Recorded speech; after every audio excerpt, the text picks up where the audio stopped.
안녕하세요. 6월 28일 날마다 주께로 큐티 가이드입니다. 함께 나눈 본문은 창세기 4장 1절부터 12절까지 본문입니다. 함께 내용을 살펴보도록 하겠습니다. 1번, 가인이 몹시 분한 이유는 무엇입니까? 아담과 하와에게는 가인과 아벨이라는 아들이 있었습니다. 이 두 아들이 하나님께 제사를 드려요. 그런데 어떤 일이 발생합니까? 문제는 동생의 제사는 여호와께서 받으셨지만 형이었던 가인의 제사를 하나님께서 받지 않으셨습니다. 그로 인해서 가인이 몹시 분을 내고 있다는 거예요. 그렇다면 단순히 아벨의 제사는 받고 가인의 제사를 받지 않는 것이 제사의 재물의 차이일까요? 그렇진 않은 것 같습니다. 그 재물의 차이도 있겠지만 그보다 더 중요한 것은 무엇입니까?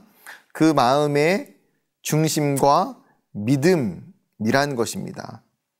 왜냐하면 본문을 이야기할 때에도 아벨과 그 재물은, 가인과 그의 재물은, 그의 재물은만 말씀하신 것이 아니라 아벨, 가인 그 존재의 자체를 하나님이 보신다는 거예요.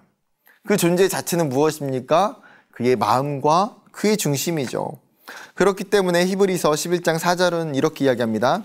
믿음으로 아벨은 가인보다 더 나은 제사를 하나님께 드림으로 의로운 자라 하시는 증거를 얻었으니 하나님이 그 예물에 대하여 증언하심이라.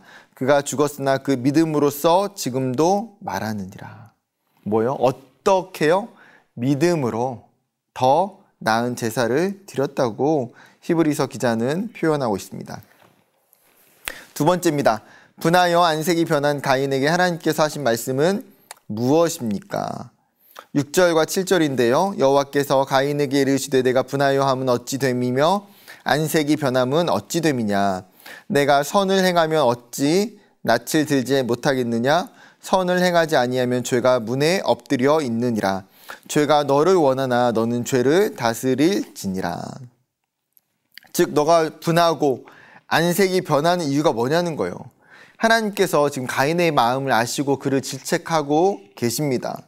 중요한 거는 7절이죠. 내가 선을 행하면 낯을 들지 못할 이유가 없다는 거예요.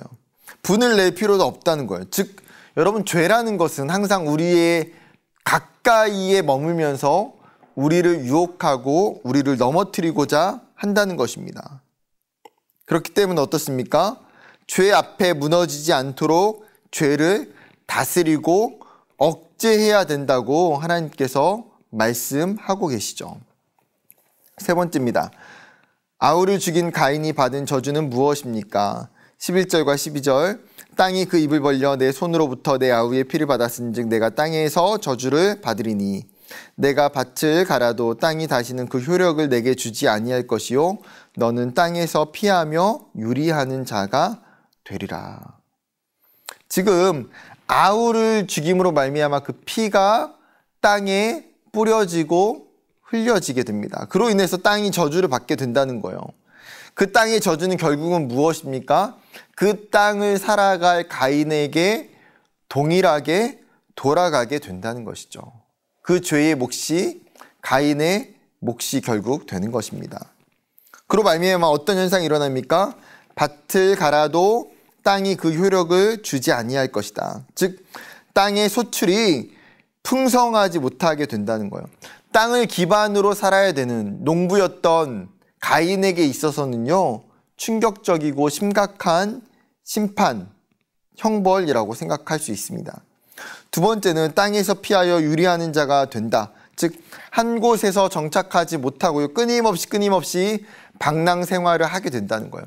그것은 어떤 결과를 냅니까? 그 마음에 평안함과 안식이 없는 상태로 살아가게 되는 형벌을 받게 되는 거죠. 마지막 하나만 더 살펴볼까요? 4번, 아우를 죽이고 나는 모르는 일이라고 말하는 가인의 모습은 죄의 어떤 모습을 나타내는지 묵상해 봅시다. 여러분, 하나님께서 가인에게 아벨이 어디 있는지 물으셨어요. 여러분, 몰라서 묻는 것입니까? 아니죠. 하나님은 알고 계심에도 불구하고 지금 가인에게 묻고 계시는 거예요.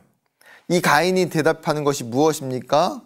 내가 알지 못하나이다. 그는 철저하게 하나님 앞에 거짓말합니다. 심지어 강력하게 부인하는 게 뭐예요? 내가 동생을 지키는 자가 아니다라고 이야기하는 거죠. 여러분, 인간의 본성은 이 가인의 모습과 같은 것 같아요. 자신의 범한 죄를 숨기고자 해요. 그것이 들키지 않을 때까지 감추고자 합니다. 그것이 인간의 본성이고 죄의 현상이죠. 어쩌면 이러한 가인의 모습이 우리의 모습도 마찬가지라는 것 같습니다. 여러분, 우리 안에 죄를 숨기고 싶은 마음들, 죄를 감추고 속이고 싶은 마음들. 그러나 이 본문을 통해서 봐야 되는 것이 무엇입니까? 우리가 사람을 속일 수 있지만 하나님은 숨길 수, 속일 수 없다는 것입니다. 그렇기 때문에 우리가 해야 되는 것은 무엇입니까? 죄를 인정하고 고백하고 하나님 앞에 회개하는 것. 하나님이 가인에게 원하시는 것, 하나님이 가인에게 물으셨던 것은 사실 가인의 죄의 고백과 회개이었을 것입니다. 여러분, 우리가 죄를 범할 때도 있어요. 쓰러질 때도 있습니다. 그렇지만 가인과 같이 숨는 것이 아니라 여러분, 우리의 죄와 문제를 하나님 앞에 고백하고 인정하고 회개하는 저와 여러분 되기를 주님의 이름으로 축복합니다. 감사합니다.